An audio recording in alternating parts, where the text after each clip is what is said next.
I'm your number one, I'm your number one, I'm your number one, yeah. I'm just living that life on Dutch cult classic, but it's still pop. Bitch, literally, you know how they're like, I don't think I could ever be in the military for real, like in any physical way. If I had to defend myself, I would clearly lose to anyone in the world, including children. But when the song Von Dutch comes on my headphones, first of all, I never listened to it once. I listened to it at least 10 times in a row because you can only feel the true power of Von Dutch by Charlie XCX if you listen to it on a loop. Because every single time it builds. Literally, if you play that song in public, I am in the militia. Like, that song makes me feel so powerful. It's actually insane. Like, it feels like adrenaline is being, like, plugged, IV'd into my effing arm. Like, it feels like a steroid. It's like if a steroid was a song, it would be Von Dutch by Charlie XCX. Literally, I listen to that song and I'm like, I'm better than you. I'm better than all of you in a real way. In a real way. Like not in like a All About That Bass by Meghan Trainor way, in like a I am gonna be the president of the world type of way. Oh man. That's like, I think it's my favorite song. I think Von Dutch is literally my favorite song. I list like every time it's on, I let it play and then I play it again and again and again. Like it's just the most gorgeous song. I don't know what else to say. I came back from Boston today, and every time I land in New York, I play I Want It All from High School Musical 3, and you might be thinking, Maya, that's childish. Maya, that's like a Disney Channel movie. But that song is actually so effing good. And when that one part, like the bridge comes on where it's like, I want it, I want it, I want it, I want it, oh. Bitch, I would literally listen to that in a club. Like, play that in the club, honey. I Want It All. First of all, that song, in terms of the movie, is so well done. It literally feels like a big budget musical. It's a great musical number. The costume changes, the practical sets. They're using like high school theater and then taking it to the nth level. And that movie is great. And I'm like, you want to know why High School Musical was so effing popular? Because it was actually very good. And it borrowed the trope of the Sandy and Danny Zuko, the Vanessa Hudgens and Zac Efron, the like the West Side story of like two unlikely people are together, like that trope. And it just works every time. It's literally like Shakespeare. It probably is some sort of Shakespeare that I'm unaware of, but literally that's how it feels. And it's well done. The acting is sweet and charming, and the chemistry is real. Half that cast were like genuinely best friends and romantic partners outside of that film for like decades. And then something happened. And we don't know what happened, but something happened. And it's okay. Hey, I respect Vanessa Hudgens' privacy. Whatever happened, Vanessa Hudgens, I'm on her side. I don't care. I don't even need to know. I'm on Vanessa Hudgens' side no matter what. But in terms of the Ashley Tisdale and the Zac Efron of it all, like, I'm on her side. And she should be in like a witch movie. Like, you know what I'm saying? I want witch movies back. Like, one of my favorite movies of all time is Nicole Kidman, Sandra Bullock, Impractical Magic. First of all, do you want to know how many times I've gone to the hairdresser legit and been like, can you make me look exactly like Nicole Kidman in the movie Practical Magic if she was a brunette? And know what? They can't. Like, they try and they give me the cut that I asked for, but I don't, no matter what I do, was it a wig or is that her actual effing hair? Because I'm like, she's the one that should be in L'Oreal commercials. She's the one that should be in Tresemme commercials. Like, her hair has always looked good, and it's changed dimension. I've seen her hair be like super duper 80s perm curly. I've seen it be like textured and voluminous. I've seen it be like pin straight. Like, Nicole Kidman's hair, I think Nicole Kidman for me is literally like top couple actresses. I mean, between her hair and her commitment and her like You know how Matt and Bowen from the Lost Culture Wars podcast said that like gay culture is when women do something seriously. Nicole Kidman is someone who does everything with her full genuine like soul. You know what I'm saying? She's such a like heart on her sleeve person, and I don't know if I've talked about Baby Girl on this podcast, but I'm just gonna let you know right now. I'm gonna talk about Baby Girl a lot because that movie was formative for me, and I will not stop talking about how good Nicole Kidman's performance in it was. Like y'all laugh when I was like she should have been in the Oscar category, but she should have, and so does Pamela Anderson. I saw Pamela Anderson at a Swansea event in New York, where I was like waiting in line to see her. But really I just wanted to it was like a pop-up, so I like really just wanted to buy like this like lip product that was really good, made of rhubarb, and I was like literally let's go, brother. I've never heard of that and I'm gonna buy that, and I did buy that. But when I went there, because it's her makeup brand, she was there and she was like walking to her car and she was so like delicate and regal and fragile and just like serene. Like if Serenity was a person, it'd be Pamela Anderson. And I love her. Hey, do you know that I love her? I literally love her. And she was like getting paparazzied, and but I like had like a split second where I looked at her and I was literally like translating through my eyes through that blink. I was like, "Hey, Pamela Anderson, you are like to me a role model, and I love you and I respect you more than anyone else in the fucking world." That's what I translated to her. And I was like, but hey, I support your privacy. I support your sanctity. Like, I support your protection, girl. Do whatever the fuck you need. Pay me no mind. I was translating all of that through our like point millisecond glance at each other and then she entered the car. And I think she got it. I think she got it. Pamela Anderson as well. She was great in The Last Showgirl. Like, I really liked that movie. And I think you just like when you're going into a movie, I think that director has gotten like a lot of hate before because of her movie Palo Alto and this movie. And I'm like, you just gotta like just can you be chill for 5 fucking seconds, world, and be like, hey, let me go on this journey. And is it soft and like is there not a lot of plot?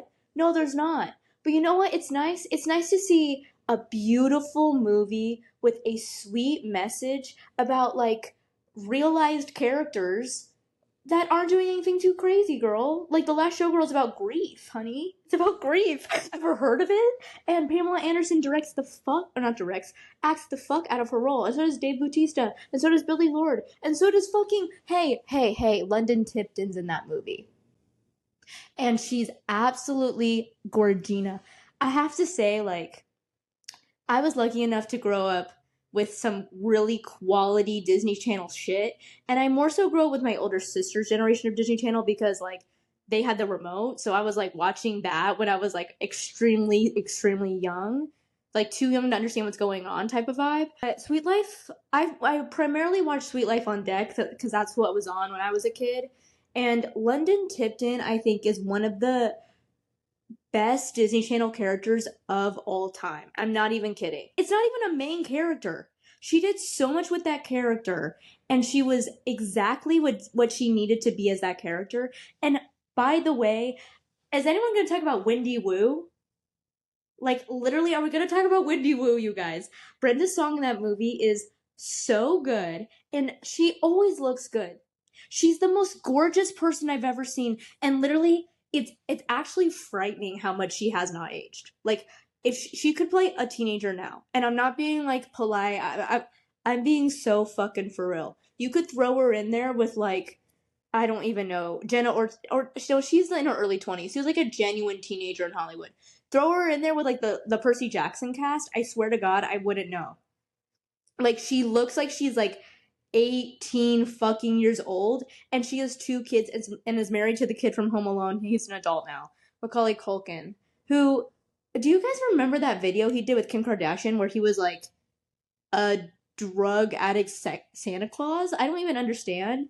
That was giving me like Petra Collins a little bit, but I think I don't like stuff like that.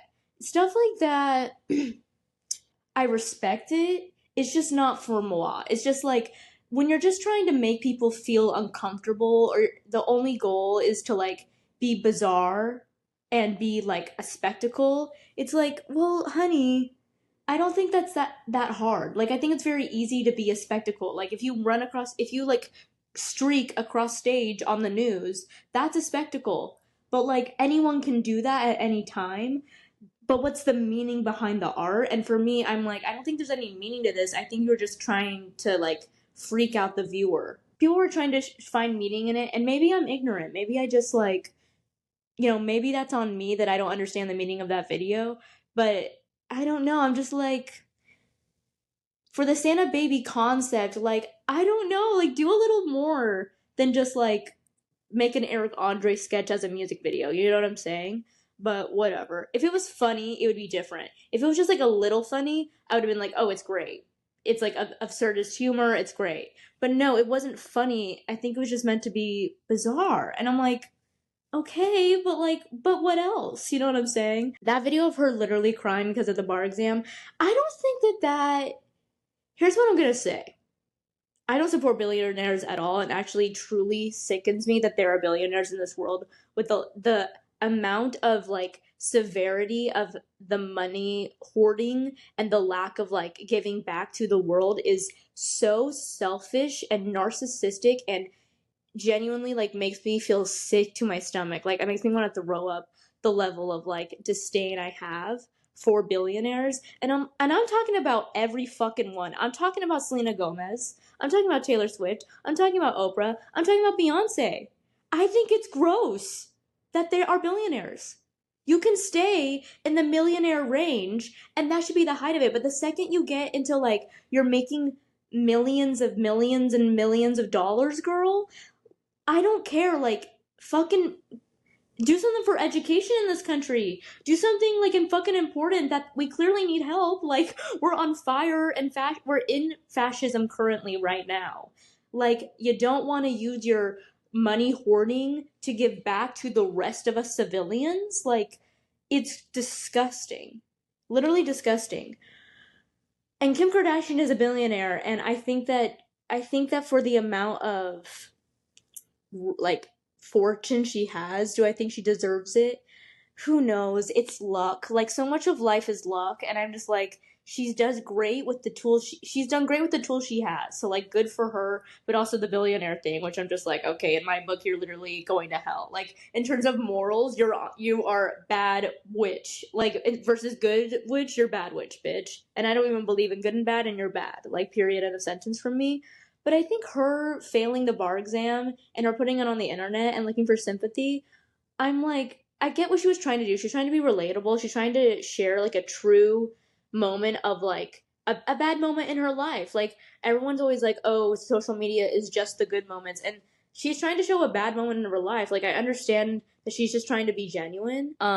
Like even in a Ryan Murphy show specifically, he has such like heavy dialogue that um it's a lot to memorize, it's a lot to work on. So to just think about like how hard memorizing is and how temporary memorizing a ton of detailed information is.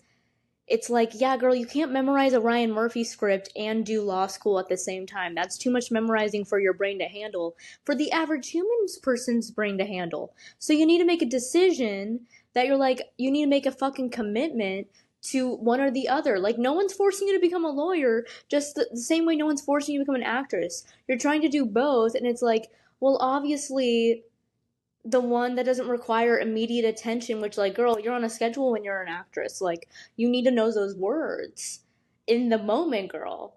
Like you're not gonna be fucking Elle Woods. Elle Woods fucking committed, bitch. Elle Woods was on the treadmill or on the like fucking elliptical reading shit. She was at the nail salon reading shit. She wasn't even talking to Jennifer Coolidge. You gotta commit your like whole entire 24 hours to being in law school. Like, have we learned nothing? You can't do both. And it's not even a her thing. It's just a like, yeah, bitch, obviously, like, nobody wants to work these days, bitch. Like, apparently. But yeah. While I was setting up my camera again, I was literally singing As Long as You're Fucking Mine. And that's why I actually set up my camera tonight, because I just saw that movie with my little sissy Ray Way, who I love dearly. And she and I saw Wicked, and that was a really special thing for me because, Wicked has sentimental value to me. Like we had like 6 CDs when I was a little kid. It's when we had like a CD player still in the car, and like we had like Phantom of the Opera, we had Wicked, we had Hairspray, we had Dreamgirls, and we had like one other fucking one. And so those songs are like burned into my like literal veins. You know what I'm saying? Like I know every fucking word to every fucking note in that musical ass. So anyways, it has a lot of sentimental value. So to see that movie with her was really fun, and I had a great time. And it's really, I'm like, literally, if you don't have a sister to see Wicked with, like, why even watch it? At that point, it's like, unless you have like extremely strong female friendships and you're a woman, or you have a little sister, like, you just don't get it. Because having a little sister, it's like, yeah, we are Alphaba and Linda, bitch. What? We are. And you don't understand that if you don't have a little sister. You know what I mean? I need to talk about that movie. And I know everyone's talking about the movie, and you know what? Let me just say this. Let me preface this with this. John M. Chu is going to go down as one of the best directors of all time, regardless of what my opinions are of this movie. Literally, what he has done with Crazy Rich Asians, which was revolutionary, he has a mind. Like we can only like imagine the places he's going to go with the cinematic history he's going towards. And I love that he's choosing to celebrate female driven movies because we need that. And he's also like, I think he like his worldview and the way that he creates those movies, I can tell like he is a visionary, quite frankly. So I don't even think that my opinions about this Wicked for Good are his fault. I think it's honestly the studio's fault, and I'm going to tell you why. Because obviously everyone agrees the pacing of this movie is insane. The pacing is insane. But they had to fit in these two new songs, right? Which for me, I'm like, this movie's so long, and you're taking 10 minutes to sing No Place Like Home. I'm not even a big fan of the damn fucking musical, you know what I'm saying? So, like, I'm just saying this as like a fan of movies. I'm just saying this as like in terms of like an observer of looking at a piece of art, you know what I'm saying? I don't have any real ties. But like you're literally ruining a movie that means so much to people because you want an Oscar. I don't even think it's John M. Chu's fault. I really do think it's the studio heads, but nonetheless, like the songs were really bad, and so it put a real damper on the film because I'm like, you got to fit these songs in, and I think there were parts that were literally a dream come fucking true. Literally Wonderful. That sequence of Wonderful was so well thought out, so well performed, like beautiful and nuanced and different and interesting and new and lovely and well choreographed and all those things. Like Wonderful was great. The very beginning had a lot of story to build, and I think like the very beginning when it's still like the what's it called, the like fucking composer ass music ass shit, when it's like that, it was great. The very last shot, so beautiful. And then let's talk about As Long As You're Mine. As long as you're fucking mine. Literally, dude. My sister, I saw it with my little sister, she let out a damn. Everyone was like shaking in their seats. That's a bold choice. Because in the musical, obviously it's like a sensual song. It's a sexy song. Like, I get it, girl. I get it. But they're like, oh, we're basically gonna show a rate, like, as sexual as musicals get, we're gonna Spring Awakening it. Like that's how like visceral they hired Jonathan Bailey for a reason. And look, I love Jonathan Bailey. You guys know I love Jonathan Bailey. And I have not seen Bridgerton, and because it's just really not my thing. It's really not my thing. Like I'm happy it's there for everyone that loves that type of thing, but I just don't like a period piece. I just don't like I just don't, you know? But Jonathan Bailey, literally, I'm like, I think I need to watch this show because As Long As Your Mind was so. I literally was like, are we being for real right now? Like, I should be watching this alone. Like, I was like, baby, I'm too shy for this. I can't. Like, it was like watching. It was. I can't even say what I want to say about this fucking scene. It was like watching something pornographic on like Cynthia was like, I want you to know that I'm gonna fucking tear this ass apart. And Jonathan was like, I want you to know I'm on my hands and knees begging for that. Begging for that green puss. He wants it, bitch. And he like you can see it in his eyes. And I'm like, Jonathan Bailey, like, I'm sorry, but are you the best actor ever? Because you are a gay man, and I'm literally like, you're gonna eat the fuck out of her puss. You are like, it's written all over your body language, honey. Like Ursula. Oh my gosh, do you guys remember those Izzy drinks? They're very like 2000s Mycene core. They're very just like pomegranate fizzy soda, bitch, and or like sparkling water, and they're very like Polly Pocket. I like those. That'd be like fun to have at like a party or something like that. An Izzy little cocktail. Ooh, maybe I should do that for real. But I think Charlie XCX is coming out with a new movie too, and I am extremely interested in that because I really love Charlie XCX like so much. And I think like I'm a forever changed person because of Charlie XCX in the world, and she's literally become one of my number one pop girls ever because literally I can't stop listening to Von Dutch. I can't stop listening to I Think About It All the Time. Are you kidding me, bitch? That's a song that no one's talking about. Hey, that's a song no one's talking about. And that's a song everyone should be talking about because it's actually some of the best, like, it's one of the best like songs I've ever heard in my fucking life because it's so honest and genuine, and it captures something that no one talks about, and that's what Charlie XCX is good at. She's good at capturing moments that, you know, are so hyper specific.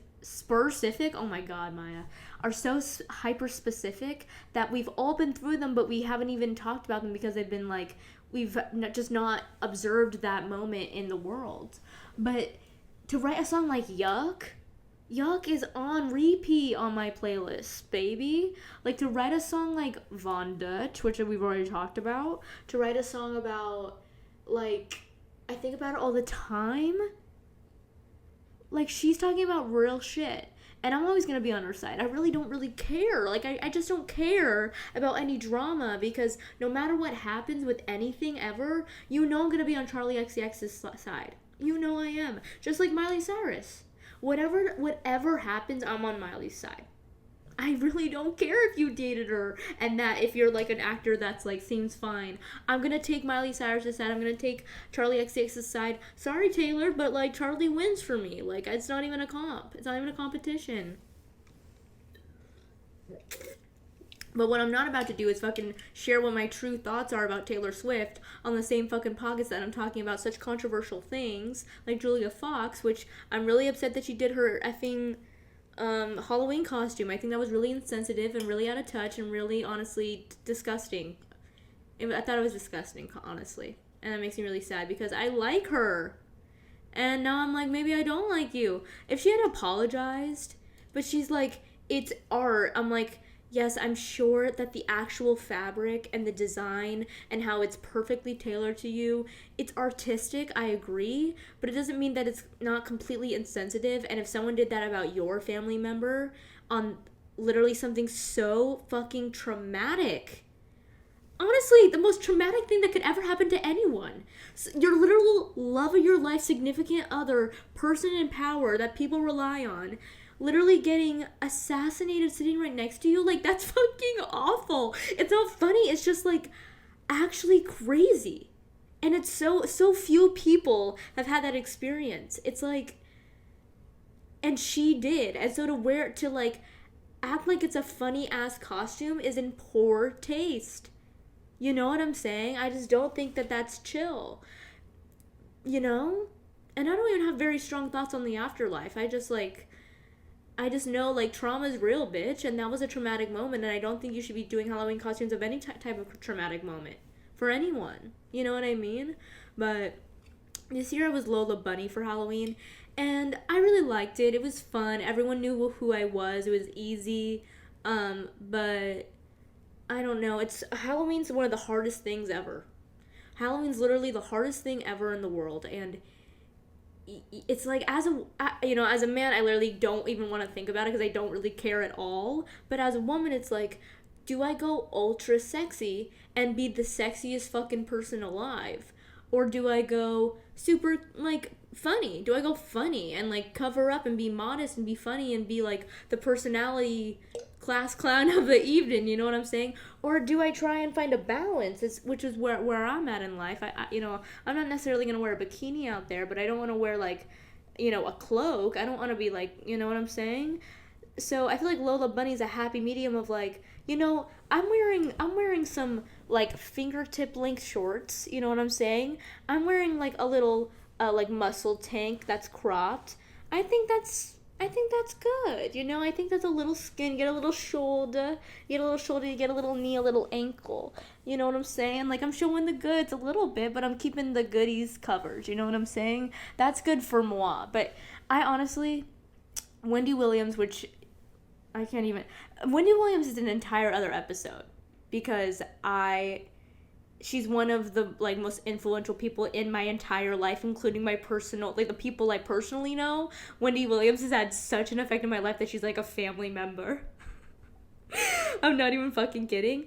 But Wendy Williams says something that is the motherfucking truth. A prolific quote from Wendy Williams, and what she said Halloween is for men to dress like women because that's what they really want to be, women to dress like whores because that's really what they want to be, and I don't remember what the third thing was, but it's like, that's the truth, honey. That's the truth, is men want to dress up like women. Sorry, it's the truth. And women want to dress up like sluts, and it's the truth. It's the truth. You don't always get to show how sexy you are in your day-to-day. Not always. Maybe I'm doing life wrong, but for me, I'm keeping it profesh. So if I get a moment to be like, hey, I'm actually the hottest person in the world, and I listen to Von Dutch on repeat 10 times in a row, and I feel like the hottest person in the world, then maybe I want to do a sluttier costume. No! My fucking green tea pineapple sparkling water betrayed me. I'm so fucking pissed. Not on my brown leather. Apparently when I drink this, I start sounding like a New Yorkian. Hopefully I have a thick New York accent. I love a New York accent. I really do. Is that bad? I don't know why. I think it's, like, quirky. I think it's cute. It has a little personality. You know what I'm saying? Makes me feel like I'm in a Seinfeld episode every time I am intimate with someone who has an accent. It makes me feel like a cultured woman. But can we bring back making out? I don't even want to talk about this on the pod, and I'm going to keep it cute. But literally, can we bring back making out? Literally, the last few times I've been intimate, it's just been some makeout sessions, and I'm really like, bruh, bring it back. Like, I'm sorry. That's all I'm going to say, but because I'm going to actually keep it cute. I'm going to keep it Lola Bunny cute. But I just, like, guys, making out is really all I need. Unless I'm in, like, a true relationship where I'm in love with someone, I'm good with just making out until that. You know what I mean? Like, if you're making out the right way, baby, you're good, honey. And then you just go home. And then you just go home and you handle yourself. But making out is actually an art. You know what I'm saying? Like, I respect making out as much as I respect Thriller. You know what I'm saying? Like, it's one of the, it's a human experience that's kind of undeniable. Everyone loves a good makeout sesh. Everyone loves the song Thriller. And even if you have, like, moral asphyxiations against, that's not how you use that word. Moral issues? Asphyxiations, damn. I don't know if I'm going to do segments on this podcast, but I'm going to try something because my sister was extremely honest about her views on this podcast, which is, hey, that's her prerogative. Like, honestly, she's gonna keep me grounded, clearly, but she thinks I should do segments on this podcast, and so I'm gonna take her advice and say that my, like, tiger beat of the week, I think, is Jonathan Bailey and As Long As You're Mine. Like, literally, dude, brother, you know what I'm talking about? Like, I might have to watch a show that I don't think I'll even like just to fast forward to the parts where Jonathan Bailey and that one gorgeous woman is in. Bridgerton has hot people in it, and hey, I'm not above that. I like to watch shows just because I think people are hot in them too. But Bridgerton still, like, it's just the period piece of it all. Like, it just, I'm not I honestly, yeah, you guys are gonna hate me, but like, I can do like 10 things I hate about you. I can't necessarily do Pride and Prejudice. Like, I can do like a modern adaptation of an old ass movie, but I just don't love a period piece. I don't. I'm talking like, I'm talking 1900s and up. If we're talking like 1920s and down, I love a period piece. Like, literally, give me, give me, give me. I love Great Gatsby. I love, like, you know what I'm saying? I love that shit. Like, and down. I love the 50s, 60s, 40s, 20s, 30s. I love all of that. Everything up to now and the future, baby. But before that, I'm just really not into the period piece of it all. I think it's, I'm just not good at history, and I don't actually know when anything's actually taking place because I'm like an idiot. And so I think the honest truth is, watching period pieces makes me feel like an idiot because I'm like, did they have deodorant yet? Is this the point in time where they were taking showers yet, or was everyone stinky? And I'm like, I genuinely don't know. Like, maybe they are clean, and I just like don't understand at what point in history certain hygiene things were invented, or like certain, like, I'm like, oh, we're still doing carriages. You guys have a teapot. Like, I'm just an idiot, and I don't know the history of the world and inventions and shit. So I'm literally like, what? Like, I'm trying to get in the mindset of the movie. I'm like, what do I have? What do I not have in this world?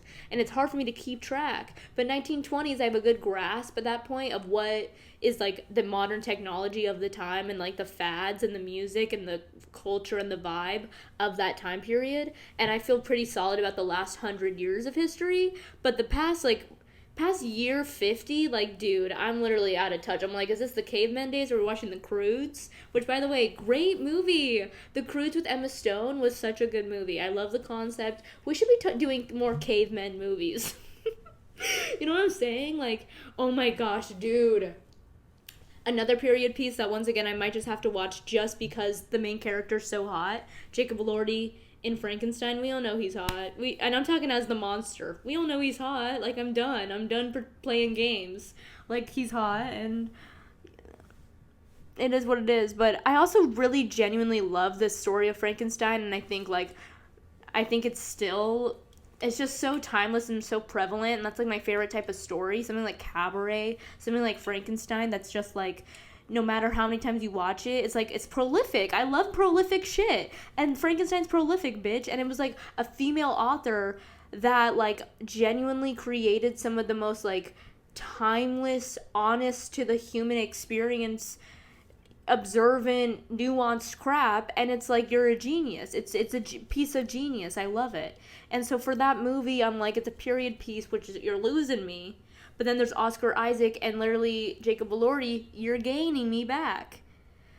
So I might just have to watch that too. So I have quite a list in terms of like, I need to watch the Michael Jackson movie. I need to watch the Jacob Elordi movie. I need to watch a lot of stuff apparently. But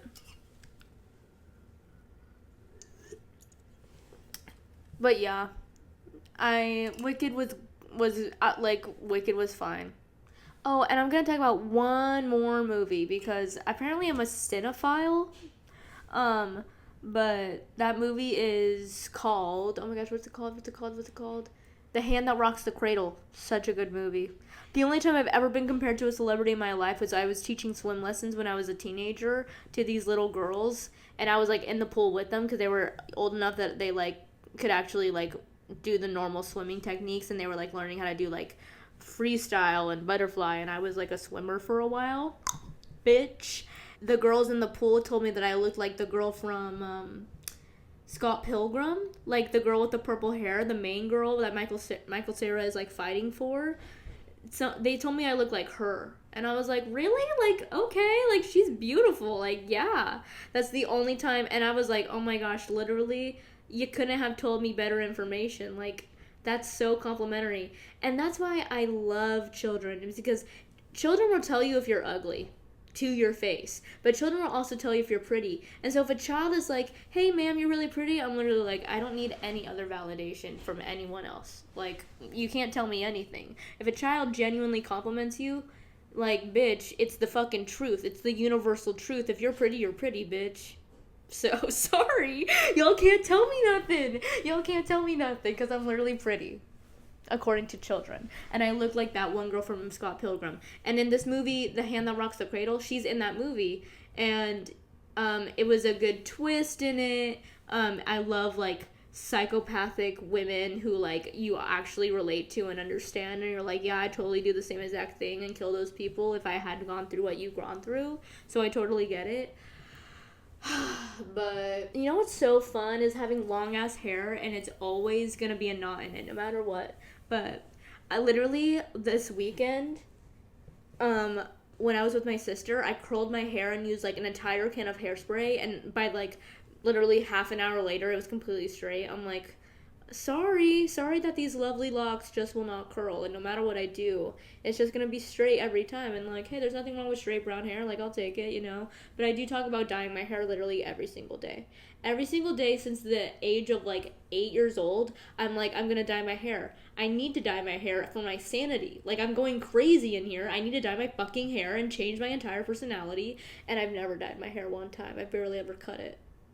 I've done nothing, but in my mind, it's a war zone about, like, I know I need to dye my hair. And what color? I don't know. Some days I'm like, I would just dye it a lighter brown and have caramel highlights. Some days I'm like, no, I should be literally bleach-ass fucking blonde. Some days I'm like, I want gray hair. Some days I'm like, bitch, cut it all off. I want bangs like Zooey Deschanel.